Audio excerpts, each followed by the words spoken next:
لیکن انہوں نے یہ سارا کام کیا 2 نمبری کے ذریعے. بہتر تھا علماء کے ساتھ بیٹھ کے مشورہ کرتے ہیں کہ ہم مسجد کو اس طرح شفٹ کرنا چاہتے ہیں تو شاید کوئی راستہ نکل آتا. لیکن عہد کر کے ریاست نے عہد کو توڑا, اور اگر ریاستیں عہد توڑیں گی تو ریٹ آف دی گورنمنٹ کبھی بھی اسٹیبلش نہیں ہو سکتی. آپ عوام الناس کو کس طرح آئین کی پاسداری کا کہہ سکتے ہیں اگر آپ گورنمنٹ میں بیٹھ کے عہد کر کے توڑ دیں. اللہ تعالیٰ نے جو 10 کمانڈمنٹس نازل فرمائی ہیں سورہ بنی اسرائیل کے اندر, ان میں جو 7th کمانڈ ہے وہ یہی ہے, اعوذ باللہ من الشیطان الرجیم وَأَوْفُوا بِالْعَهْدِ, اور پورا کیا کرو عہد کو. جب کوئی وعدہ کر لو, کوئی معاہدہ کر لو تو اسے پورا کرو. ان العہد کان مسئولا, بے شک عہد کے بارے میں قیامت والے دن تم سے پوچھا جائے گا. یہ جو ایک کمانڈ ہے نا, یہ ہزاروں مسائل کو کور کرتی ہے کہ عہد کی پاسداری آپ نے کرنی ہے. ٹریفک سگنل کی پابندی بھی ایک عہد ہے. تجارت کرتے ہوئے اسمگلنگ کو اوائڈ کرنا, یہ بھی آپ کا ریاست کے ساتھ عہد ہے. عہد کو آپ نے پورا کرنا ہے. اگر آپ عہد کو پورا نہیں کریں گے آپ گناہ گار ہوں گے. کہتے ہیں جی قرآن و حدیث میں تو نہیں لکھا ہوا کہ ٹریفک سگنل توڑنے والا جو ہے مجرم ہے. جی لکھا ہوا ہے, یہ لکھا ہوا ہے. عہد کو پورا کرنا ہے, عہد کے بارے میں تم سے پوچھا جائے گا. امپلائر ریلیشن شپ بھی عہد ہے, اس کے بارے میں بھی پوچھا جائے گا. اسی کانٹیکسٹ میں ایک حدیث ہے مسند احمد میں, بڑی مشہور حدیث, بچپن سے سن رہے ہیں, عمل کوئی نہیں, کہ جو شخص عہد پورا نہیں کرتا اس کا کوئی دین ایمان نہیں ہے. اگر ریاست پورا نہیں کر رہی اس کا بھی کوئی دین ایمان نہیں ہے, اور اگر عوام الناس پورا نہیں کر رہے ہیں تو ان کا بھی کوئی دین و ایمان نہیں ہے. لہٰذا عہد کو معمولی نہ جانا کریں. اور عہد کے لیے یہ ضروری نہیں ہے کہ آپ کہیں کہ میں وعدہ کرتا ہوں, میں عہد کرتا ہوں. نہیں, اگر زبان دے دی اس کا مطلب عہد ہے. لوگ زبان دیتے ہیں اور بعد میں کہتے ہیں میں نے وعدہ تو نہیں کیا تھا. بھائی وعدہ ہی ہوتا ہے, یہ وعدہ کا لفظ بولنا ضروری نہیں, وہ صرف قسم کے کیس میں ہوتا ہے کہ آپ نے قسم کا ورڈ بولنا ہے, اور اللہ کی قسم.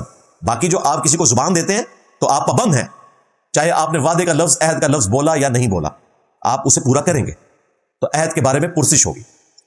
پچھلے دنوں آپ نے دیکھا ہوگا کہ پارلیمنٹ میں بھی بڑی غصے میں بھری ہوئی تقریر کی ہے ہمارے جو ممدوح ہیں مولانا فضل الرحمان صاحب حافظہ اللہ تعالی, اور بالکل جسٹیفائی ہے ان کا غصہ, کیونکہ یہ جس 2 نمبری کے ساتھ اسلام آباد کی انتظامیہ نے دھوکہ دے کر یہ سارا عمل کیا کہ مدرسے کی پلی لے کر مسجد بھی اڑا کے رکھ دی. اس لیے آپ دیکھیں جو طلال چودھری صاحب ہے حافظہ اللہ تعالی من الجنۃ والناس, وہ تقریر کرتے ہوئے جو بات کر رہے ہیں نا وہ آدھا سچ بیان کر رہے ہیں, لیکن پورا سچ یہ ہے کہ یہ سارا شفٹنگ کا معاملہ مدرسے کے لیے ہوا تھا, مسجد کا تو لینا دینا ہی نہیں تھا اس میں.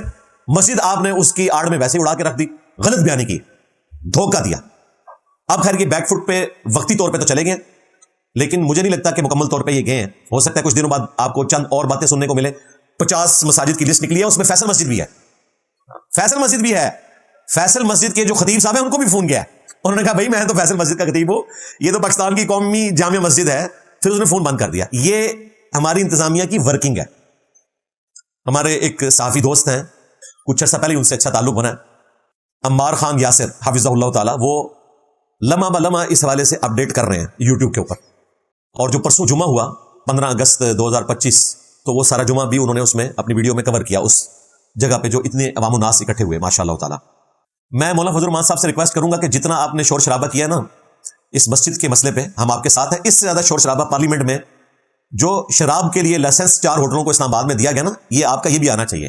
اس سے بڑا احتجاج اس کے لیے بھی ہونا چاہیے, کیونکہ وہ اس سے بڑا ایشو ہے. باقی CDA جو کیپٹل ڈیولپمنٹ اتھارٹی ہے اور ان کے جو کرتا دھرتا ہے, اور جو وفاقی وزیر ہیں محسن نقوی صاحب حافظہ اللہ تعالی من الجنۃ والناس, اور ان کے ساتھ جو وزیر مملکت ہیں طلال چودھری صاحب. ایک وفاقی وزیر ہوتا ہے, ایک وفاقی وزیر مملکت ہوتا ہے, یہ 2 الگ الگ جے. وہ طلال چودھری صاحب ہیں. تو میں ان دونوں سے ریکویسٹ کروں گا کہ آپ خام خواہ, پاکستان پہلے کے ہی ایک مسائل میں گھرا ہوا ہے, تو یہ ایک مسئلہ آپ سیکورٹی کے نام کے اوپر کھڑا کر کے مصیبت کھڑی نہ کریں اپنے لیے بھی اور پاکستان کے عوام کے لیے بھی. دوسری طرف آپ دیکھیں ہمارے بڑوں کا اپنا کیا حال ہے. 2019 کے اندر آپ کو پتا ہے اس وقت ایک چیف جسٹس صاحب تھے, انہوں نے اس وقت باقاعدہ طور پر ان بلڈنگز کو جو سرکاری طور پر غلط تھی جرمانہ لے کر لیجیٹمائز کر دیا, جس میں ہمارے جو ایک ممدوح پرائم منسٹر ایکس, ان کا جو بنی گالا میں مکان تھا 300 کنال کا, وہ لیجیٹمائز کیا جرمانہ لے کر. دیکھیں اشرافیہ کے لیے اور قانون ہے اور عوام الناس کے لیے اور ہے. اب افسوس کی بات ہے کہ وہ جس کا مکان لیگلائز کیا وہ ہمیں یہ حدیث سنایا کرتا تھا کنٹینر کے اوپر, اور خود اس نے اپنے ساتھ یہ کروایا. پھر ایک بہت بڑی بلڈنگ تھی بلو ایریا میں, اس میں تمام پولیٹیکل جماعتوں کے اپارٹمنٹس تھے. آپ حیران ہوں گے, پیپلز پارٹی, نون لیگ, PTI, جماعت اسلامی, غیر قانونی بلڈنگ, اس کو انہوں نے لیگل کر دیا جرمانہ لے کر, نہیں گرائی. اشرافیہ کے لیے اور قانون ہے ان کا, عوام الناس کے لیے اور قانون ہے. تو بھائی اگر قانون ایک بنانا ہے آپ نے تو پھر ٹھیک ہے, جو مسجدیں بقول آپ کے ناجائز بنی ہوئی ہیں تو ان کا بھی جرمانہ لے کر ان بلڈنگز کو بھی آپ لیگلائز کر دیں، ورنہ یہ دو نمبری اگر آپ کریں گے تو پھر عوام میں آپ کے خلاف غصہ آئے گا۔ صحیح بخاری اور صحیح مسلم دونوں میں حدیث ہے، ایک فاطمہ نامی عورت کی چوری کا مقدمہ رسول اللہ کی خدمت میں پیش ہوا صلی اللہ علیہ وآلہ وسلم، اور پھر ساتھ سفارش بھی آئی اسامہ بن زید کی۔ آپ جلال میں آئے، مسجد میں ممبر لگوایا اسپیشلی اس ٹاپک کو ایڈریس کرنے کے لیے۔ آپ نے فرمایا تم سے اگلے لوگ صرف اسی لیے تباہ و برباد ہو گئے کہ ان کے اشرافیہ کے لیے اور قوانین ہوتے تھے، عوام الناس کے لیے اور۔ اللہ کی قسم اگر میری بیٹی فاطمہ بھی چوری کرتی تو میں اس کے بھی ہاتھ کٹوا دیتا، مجھے اللہ تعالیٰ کے حقوق کے معاملے میں تو سفارش کر رہے ہو؟ یہ نبی اسلام کی تعلیمات تھی۔ اور فاطمہ کون؟ جو جنتی عورتوں کی سردار ہیں، صحیح بخاری صحیح مسلم میں آیا، ان کو فرنٹ پہ رکھ کے باقی امت کو نبی اسلام نے میسج دیا۔ یہاں پہ لوگوں نے معاملے کو ہلکا سمجھا ہوا ہے۔ اور دوسری طرف جو ناجائز جگہوں پر مساجد بناتے ہیں، مدرسے بناتے ہیں، یا قبضہ کر کے لوگوں کی زمینوں کے اوپر اپنا مکان بنا لیتے ہیں، یا کرایہ دار کی حیثیت سے گھستے ہیں کسی مکان کے اندر اور پھر اس پہ قبضہ کر لیتے ہیں، لوگوں کی زمینوں کو ہتھیا لیتے ہیں، انہیں بھی ڈرنا چاہیے۔ بخاری اور مسلم دونوں میں حدیث ہے، اللہ کے محبوب صلی اللہ علیہ وآلہ وسلم نے فرمایا کہ جس نے دنیا میں کسی کی ایک بالشت زمین، ایک بالشت فٹ بھی نہیں بنتا، 9 انچ، یہ دبا لی تو 7 زمینوں کا توق اس کے گلے میں ڈالا جائے گا قیامت والے دن۔ اتنی وزنی چیز صرف ایک بالش زمین دبانے کے اوپر۔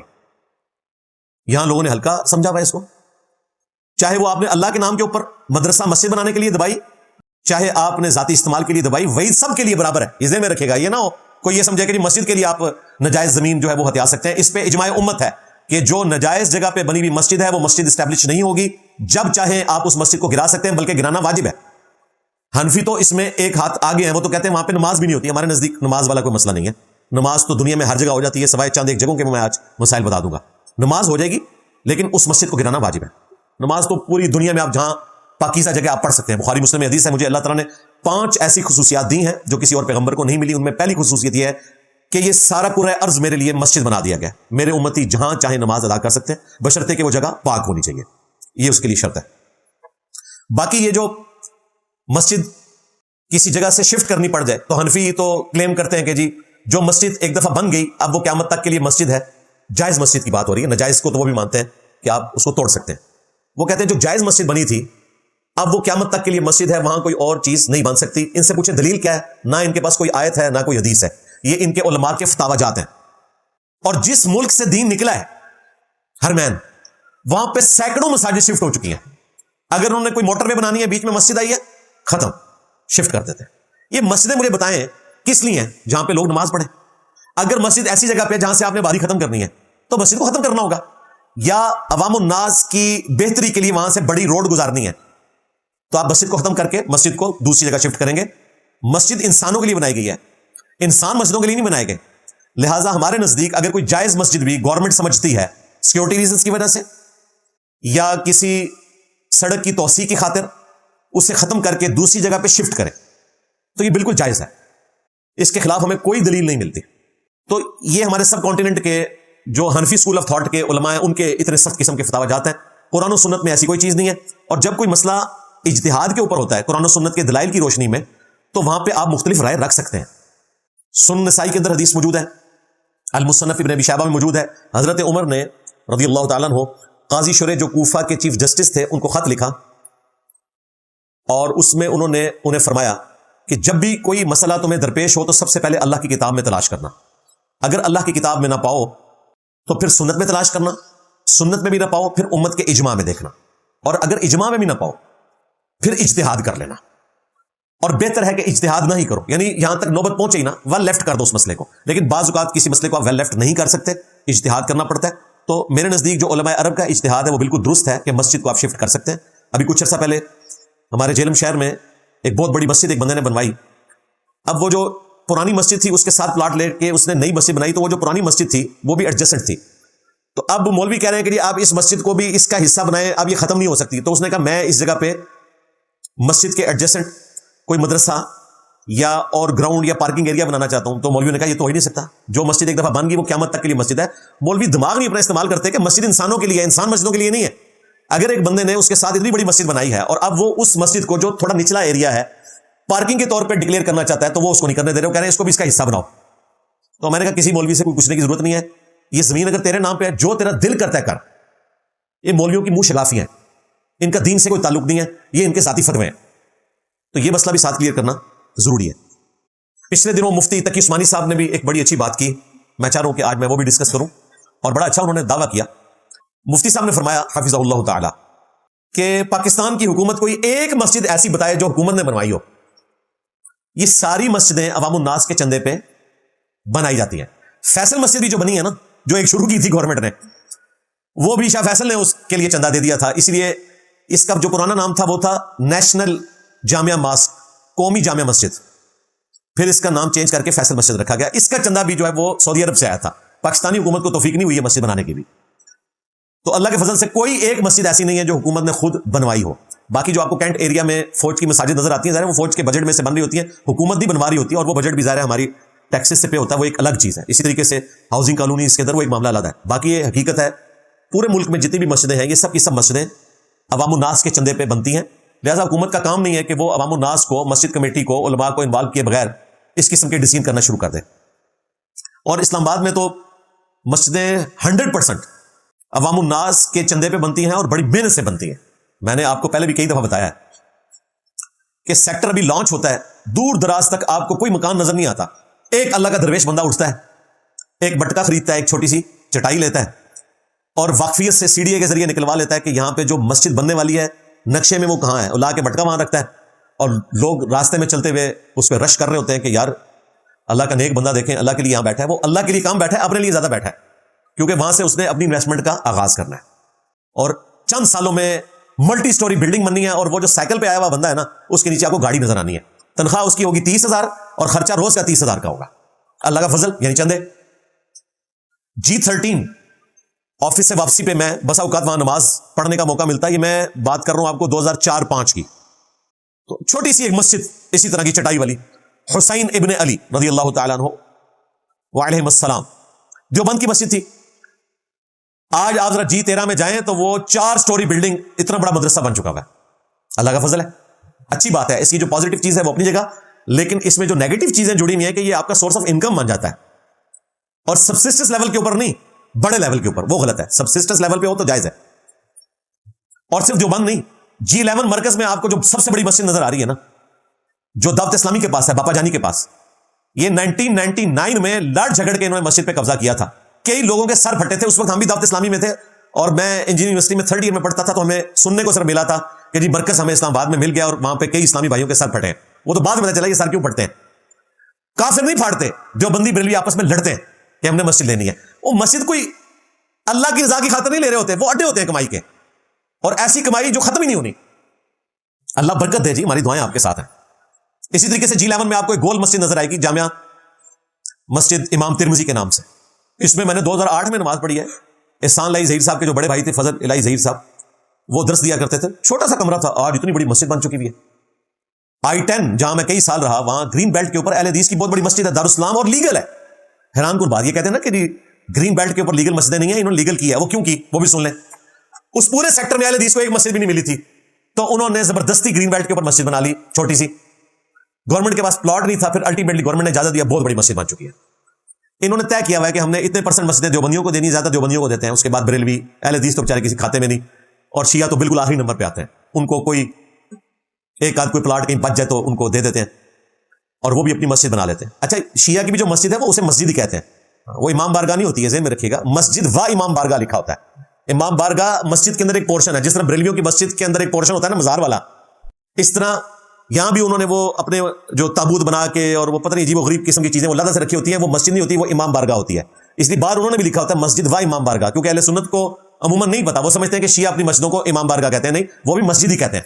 وہ مسجد و امام بارگاہ ہوتی ہے، اور بات صرف امام بارگاہ ہوتی ہے. اس وجہ سے لوگ کنفیوژن کا شکار ہو جاتے ہیں. کہ میں نے آپ کو ایک علمی پوائنٹ بتا دیا، آپ کے علم میں اضافہ ہو جائے گا انشاءاللہ تعالی. تو مساجد کے لیے وہاں پہ اسی طریقے سے جنگ و جدال جاری رہتا ہے. اسلام آباد میں تو بہت زیادہ ہوتا ہے، اور بسا اوقات اکوموڈیٹ کرنے کے لیے ان کو گرین بیلٹ کے اوپر بھی اجازت زبانی دینی پڑ جاتی ہے. اسی وجہ سے مسجدیں آپ کو ناجائز جگہ پہ بنی ہوئی نظر آئیں گی، اور اس میں گورنمنٹ کا بھی قصور ہے. اتنی بڑی آبادی، 2 کلومیٹر بائی 2 کلومیٹر کے ایک سیکٹر میں انہوں نے مین جو مارکیٹ ہے اس میں ایک مسجد دی ہوئی ہے، اور جو سب سیکٹرز ہیں ان میں ایک ایک مسجد.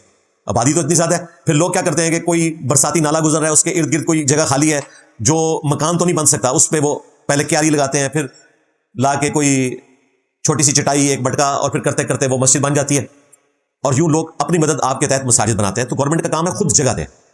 اللہ کرے کہ ہماری حکومت اتنی امیر ہو کہ ملیشیا، انڈونیشیا اور سعودی عرب کی طرح گورنمنٹ لیول کے اوپر مسجد کا انتظام چلایا جا سکے. پاکستان میں تو بالکل یہ رسک نہیں لیا جا سکتا. ادروائز مسجد کے ایک دن کا بجلی کا بل ہماری حکومت نہیں دے سکتی جتنی مسجدیں پاکستان میں. اپنی مدد آپ کے تحت عوام الناس چندے کے ذریعے اس کو چلا رہے ہیں. یہ اسی طریقے سے چلے تو بہتر ہے جب تک کہ ہماری اکانومی کوئی مضبوط نہیں ہوتی. مسجدوں کا ذکر آیا تو میں آپ کو حیران کن بات بتاؤں کہ دنیا میں سب سے زیادہ جو مساجد ہیں وہ انڈونیشیا کے اندر ہے، جو آبادی کے اعتبار سے کسی زمانے میں سب سے بڑا اسلامی کنٹری تھا، لیکن الحمدللہ پاکستان نے اس کو کراس کر دیا ہے.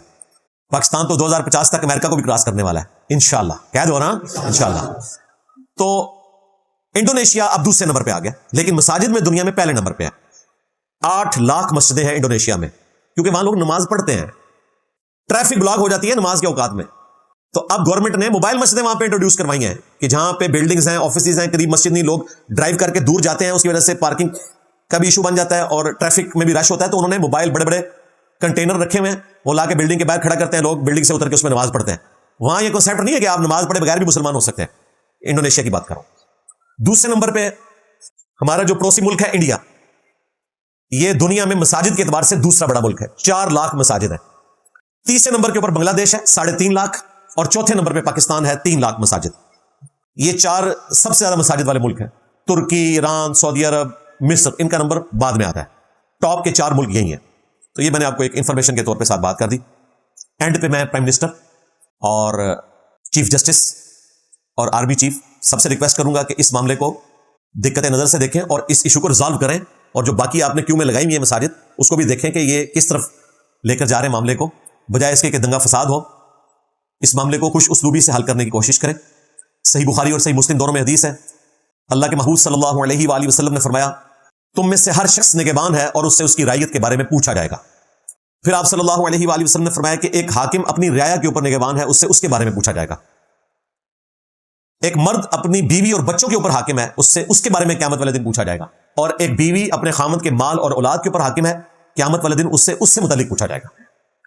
ایک اور حدیث ہے صحیح بخاری اور صحیح مسلم میں، اللہ کے محبوب صلی اللہ علیہ وآلہ وسلم نے فرمایا کہ بدترین گڈریا اگر کوئی ہو سکتا ہے نا، تو وہ کسی قوم کا حکمران ہو سکتا ہے. جیسے گڈریا جو ہے نا وہ بھیڑ بکریوں کی حفاظت کرتا ہے نا، تو حکمران کا بھی کام ہے کہ عوام الناس کی وہ حفاظت کرے گا. لیکن بدترین گڈریا ہوگا، اگر اس نے انصاف نہ کیا وہ جنت کی خوشبو بھی نہیں پائے گا. یہاں تو لوگوں کو پرائم منسٹر کی شیروانی پہننے کا بڑا شوق ہے، چیف جسٹس بننے کا شوق ہے، آرمی چیف بننے کا شوق ہے، لیکن یہ نہیں پتا کہ اس کے ساتھ چیزیں کیا جڑی ہوئی ہیں. لیکن یہ بھی حقیقت ہے کہ اگر کوئی شخص انصاف سے کام لے تو وہ بھی حدیث ہے صحیح بخاری اور صحیح مسلم دونوں میں کہ آپ صلی اللہ علیہ وآلہ وسلم نے فرمایا، قیامت والے دن اللہ کے عرش کے سائے کے سوا کوئی اور سایہ نہیں ہوگا، اور 7 قسم کے لوگ ہیں جنہیں اللہ کے عرش کا سایہ ملے گا. ان میں پہلے نمبر پہ عادل